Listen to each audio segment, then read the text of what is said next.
is Patricia for Patricia's Potpourri. And as you should know, this episode, all past and future episodes of Patricia's Potpourri may be seen on YouTube and on your local cable channel. Today I have something super special for you. I have a man of all seasons. I have somebody who has been admired in so many communities. I have for you today Bishop Darren Ferguson. Bishop Darren Ferguson. Please take it away. Well, I'm so glad to be here, Patricia. And you know, unfortunately, we had to meet over tragedy, right? But I'm just glad to be here because I have the opportunity to tell, like, my story about what I've been through in life. You know, I'm a Bronx kid, Harlem Bronx kid. Grew up in what's now known as Washington Heights, and went to Rice High School before it closed for a year. Got kicked out. Ended up going to John F. Kennedy High School. Dropped out. But ended up, I was in the music business, singing, you know, backgrounds and stuff, and really thought I was going to be the next Luther Vandross or Lionel Richie, and it never materialized because I ended up getting involved in the drug trade in the 80s and stuff, and ended up February 5th, 1990, going to prison.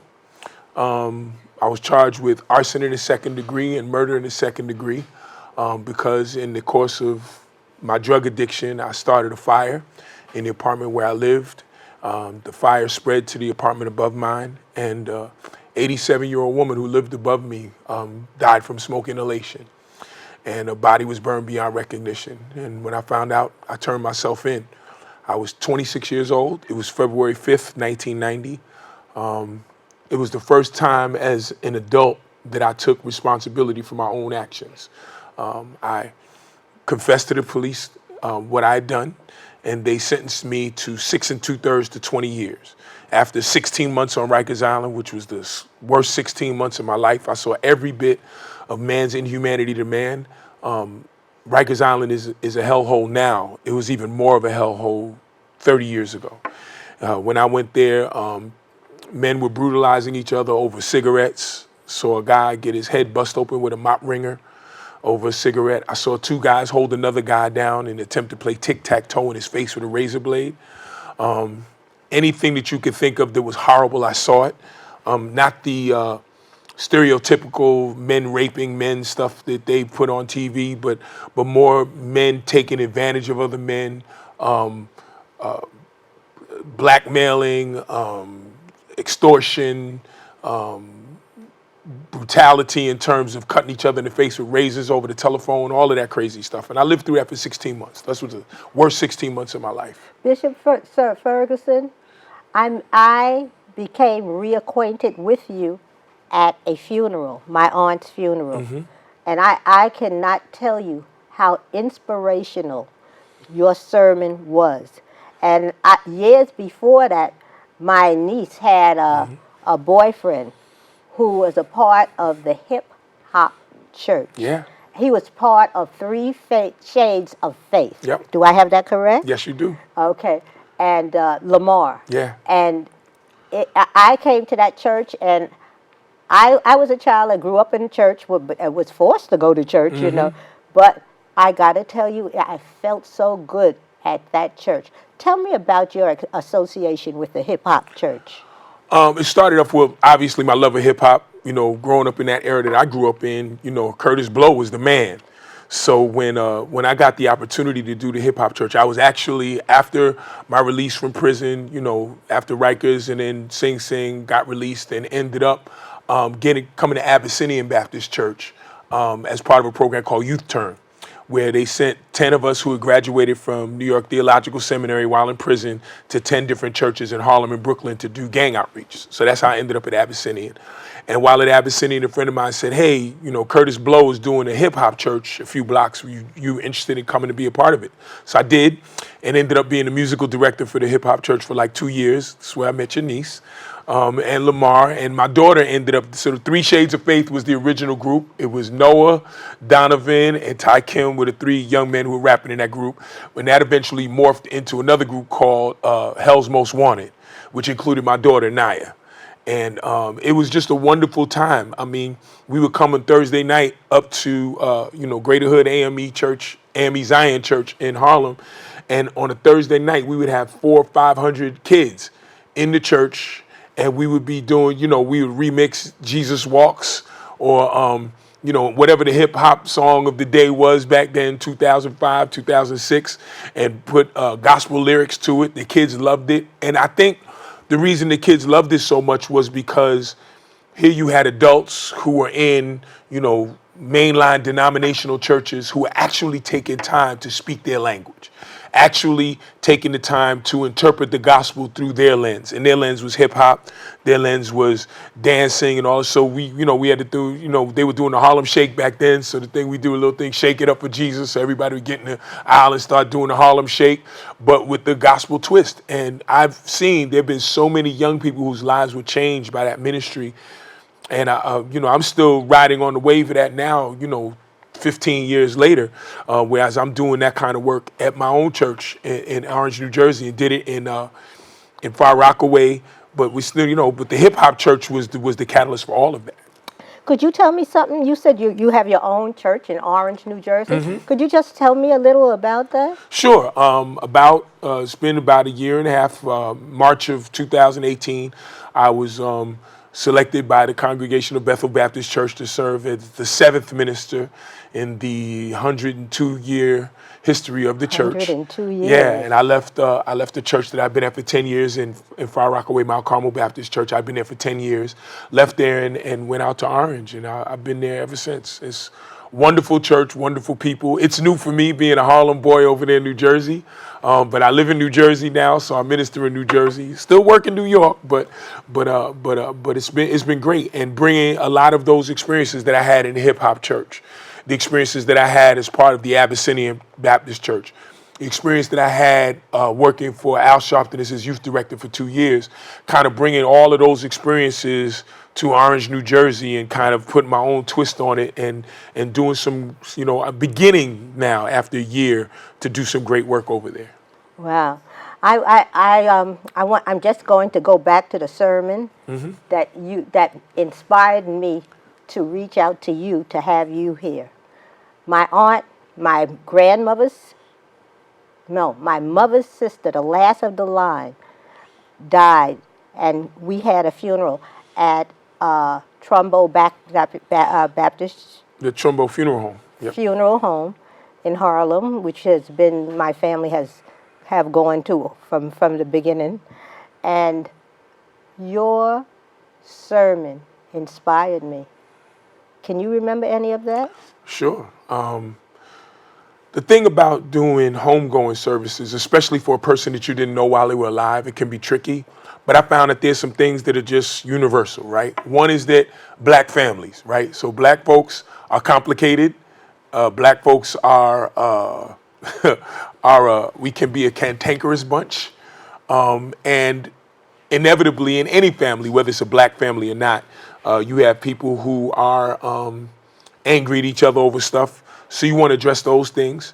And you want to tell people always, whenever I do a homegoing service, I always tell people that funerals, homegoing services, whatever you want to call them, are not for the dead, they're for the living.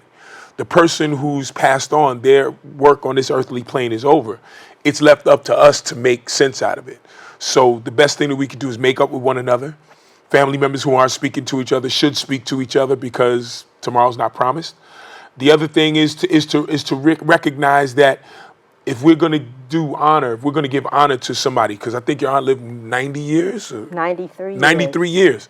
So if we're going to give honor to somebody who lived that long, then the thing that we have to do is tell the story, cherish the memories, and pass them on to our younger generations.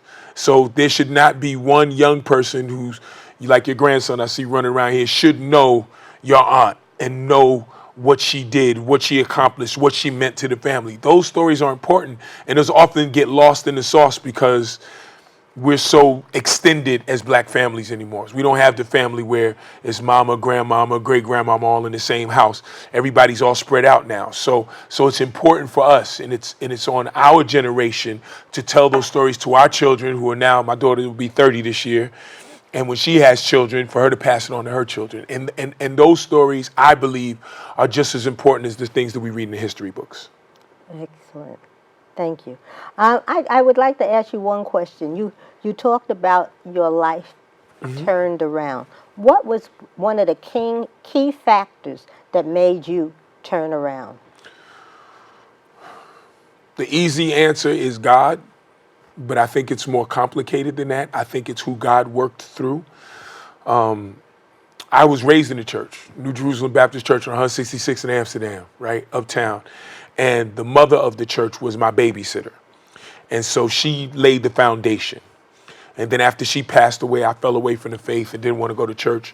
And then when I got locked up, my father told me, my father, who was a police officer, and was a retired police officer, told me, go become a Muslim, because nobody messes with the Muslims. And, and that probably was my intention. I went to the Juma services, and I listened to the khutbahs, and I listened to the imams, and I read the Quran, and I liked it. I liked the camaraderie. I liked the brotherhood. But when I went to the church, it wasn't talking to my circumstances for me, and I'm not talking for anybody else.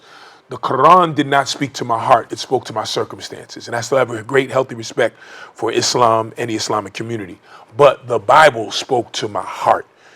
And when I got saved on Rikers Island, and that Sunday morning when I went to church, it was this brother named Josh who took me down to the church, and I got mad at him because I got down there and I felt like he came down to the church and told on the people my business. But it was really just the Lord speaking to me through the preacher, and I gave my life to the Lord February 11th, 1991, after 1 year and 6 days on Rikers Island. And I've been living my life as a committed, born-again Christian ever since. And so that faith, that salvation, that rescue, because I tell people all the time, I didn't get arrested, I got rescued. Because if I didn't get arrested, if I didn't go to prison, I would have definitely been dead or worse. And so in that rescue, I discovered that God is everything to me. So that's what brought me out of, that's why in my office now at the church and at the job, I have my GED and my doctoral degree right next to one another.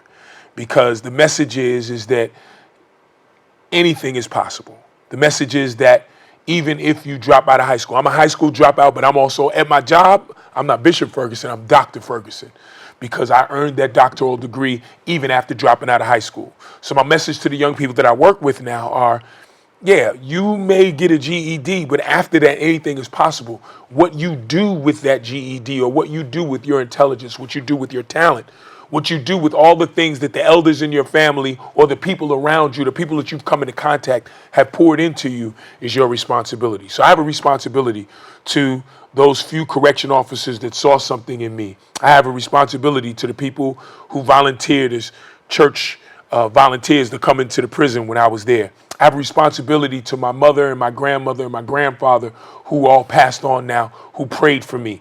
I have a responsibility to my dad, who spent 30 years as a New York City police officer, but then spent almost 9 years coming to visit his son in a place where he used to put people. So I have a responsibility to all of those people, and to my wife, my first wife who passed away, my daughter's mother who passed away about 4 years after I got out of prison, to my present wife, who I've been married to for 15 years, who took a broken man, grief, life, and all of that stuff, and kind of literally loved the hell out of me, right? And even as a minister, I still had my issues and my problems and stuff, and she's just been a rock to been able to just sustain me and help me see that I could be better. And so I owe a debt of gratitude to all of those people who've helped me along this far in my 55 years of life, to not only be better and do better, but to pass on better to others so that they can do the same thing that I did. I'm truly impressed. Could you tell me the difference? I wrote this in my notes, which I left. A reverend and a bishop. Is it an elevation of status? Yeah, it is. A And I went through a little because in the Baptist church does not recognize, in most mainline denominations, except for the full gospel Baptist church, doesn't recognize bishops. And I came up in a very traditional Baptist setting. Abyssinian Baptist Church is as traditional Baptist as you can get. And I have a dear friend who is now the president of Rockland Community College, Bishop Dr. Michael Baston, who's been my friend for many years. And he kept telling me, you're a bishop, you're a bishop. I see it. And I was like, and he'd been ordained as a bishop. And I was like, you trying to get me kicked out the Baptist Association, bro. I ain't trying to hear that. And so eventually what it was is that he came to the church one night and we were talking and I really realized that it was. So I went through the process. I was catechized by the great Bishop Page. Catechized. Catechized means trained. Okay. It's religious training. So my original catechism was by C. Vernon Mason, the Reverend Dr. C. Vernon Mason at Abyssinian, and I was ordained as Reverend Ferguson at Abyssinian July 24th, 2007. And then I was catechized by both Bishop Baston and Bishop Liston Page from Greater Highway in Harlem. And I was ordained as bishop on July 25th, 2015. So it was an elevation, so to speak. It's a different spiritual place to be. As a bishop, some people believe that a bishop is supposed to be over a bunch of churches, but also a bishop can be one who trains other pastors. And that's kind of been what I'm doing and helping in the organization I'm a part of, Call to the Nations Covenant Churches International. What we believe Say that again. It's Slower. Call to the Nations Covenant Churches International, CNCCI. We believe in helping churches build capacity up to 500 members. So we want to work with smaller churches, smaller ministries, neighborhood ministries, and even those ministers who have ministries who are not necessarily in a organized church, who may be doing ministries in parks or ministries in schools or just traveling around as itinerant ministers, ministering other places. Those are the ministers that we want to train for 21st century ministry. Wow. Fabulous, fabulous. So, Bishop Ferguson. Okay, what do you see in your future? What is your next step? So right now I work for Graham Wyndham. I am the director of Graham Up, which stands for Unlimited Potential, which is a raise the age program. The raise the age law went into effect in New York, so now 16 and 17-year-olds are no longer treated as adults by the criminal justice system. So they can be sent to a raise the age facility, which we have a 14-bed facility. Right now we have 2 young men. So I'm doing that right now, and I love it. I'm getting a great education in criminal justice for young people, a great education in residential treatment facilities, which Graham Wyndham is. We're up in Hastings and Hudson by Yonkers. So I'm doing that, and hopefully over the next couple of years, I'm hoping to develop a community organization over in the East Orange, New Jersey area. We're looking at hopefully acquiring a space and creating a space where we can have a rites of passage program, which was my dissertation. I did it in rites of passage for young people. A rites of passage program, which will meet on Saturdays. An after-school program, which will meet Mondays through Fridays, and to do wraparound services for the community, which means that adult basic education, general equivalency diplomas, reentry for those men and women who are coming out of prison and hoping to reintegrate into society, helping them get jobs, doing job readiness, resume preparedness. I'm a trained offender workforce development specialist, which means I can help people who have been in prison. I have a 12 module program called Ready, Set, Work that I was trained to do in Albany, New York, that I would like to bring a something like that to New Jersey, where we could train people about. So because when people come out of prison, and this is from my personal experience, right?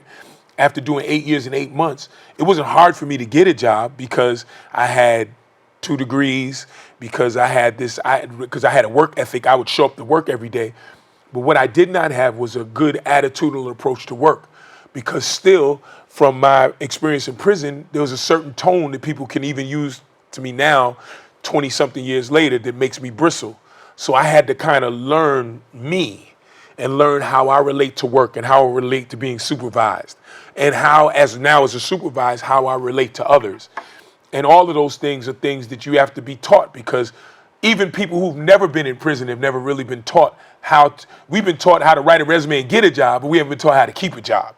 And keeping a job is not often about your skills, your gifts, or even your Work ethic. Right. Work ethic. Work ethic, but sometimes it's your attitude. Because a lot of times people get fired not because they're bad workers, but because they have bad attitudes. So helping people get past that and learning how to be in the workforce. Excellent. Reverend Bishop Ferguson, I heard that you have written a book. Could you tell me a little about it? Sure. I self-published the book originally in 2011. I'm working on a second version of it now. The title of it is called How I Became an Angry Black Man from Prison to the Pulpit.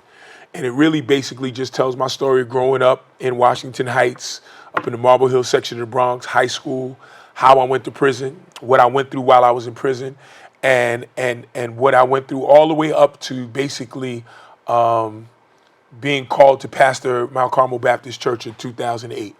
Really just the whole story of falling from grace, going to prison, losing. You know, I talk about my first wife's death because my first wife passed away, my mom's death, my dad's death, my grandmother's death, all of those things involved in that, and really just how I survived it, how I became, and I call myself a proud, angry black man. I believe to be, James Baldwin said, to be a black man in America is to be in a perpetual state of rage.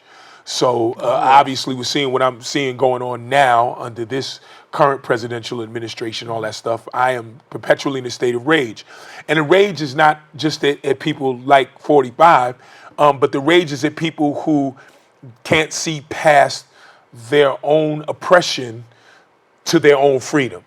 So those people who say, oh, I think Donald Trump is a good president, I'm like, where? Right? That's like where? It's like saying somebody who's batting 100 is a good baseball player. Now, I understand people want secure borders and all of that stuff, but understanding who we are as black men and black women in America, right? Understanding that even as a black man in America, that I benefited from patriarchy, right? And that my job, part of my job in a traditional black church, is to release the church that that's been entrusted to me from the scourge of not properly loving on and utilizing and making space for women to be in leadership, and stop and to force the Baptist church and any other church from treating women like secondhand citizens. So the book is really just how I got to this place, how I became this angry black man, and how my anger is not something that debilitates me, but something that empowers me and inspires me to push on and to do more and to do better every single day of my life. Wow. Bishop Ferguson, if someone wanted to contact you, how may they do that? Sure, I'm easy to find. I'm on social media, on Facebook, I'm on Instagram. The tag is Fergsongs, is what I use, Fergsongs, because Ferg, the first letter is my name, is songs because I sing.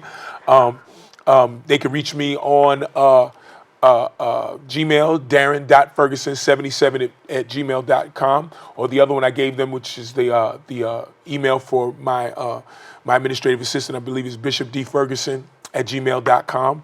And you can call me. My cell phone never changes. I'm not afraid to give out my number. My number is 917-330-1329. And I welcome calls. Text me, call me, because my job is not to shield myself from people, but to avail myself to people so that I could be a man of the people.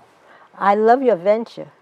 I love your venture. I love what you're doing. There's something like charismatic feeling, and you know people can feel the charisma when you speak. Thank you. You know? No, really, and you're relatable. That's another thing. You know, there are people who are prominent, such as you, who I deem as a prominent figure, and they're not relatable. So, therefore, in my eyes, they're not prominent. You know? Really. Well, you know, I believe, you know, where I come from, we say real people do real things. And even in my preaching, you know, when I talk to kids at the job, you know, sometimes I'll use 4-letter words. People go, and so one of the kids said to me, "You're a pastor, you curse?" And I said, "No, I don't curse. I use profanity. Curse is somebody saying, 'I hope you die.' That's a curse."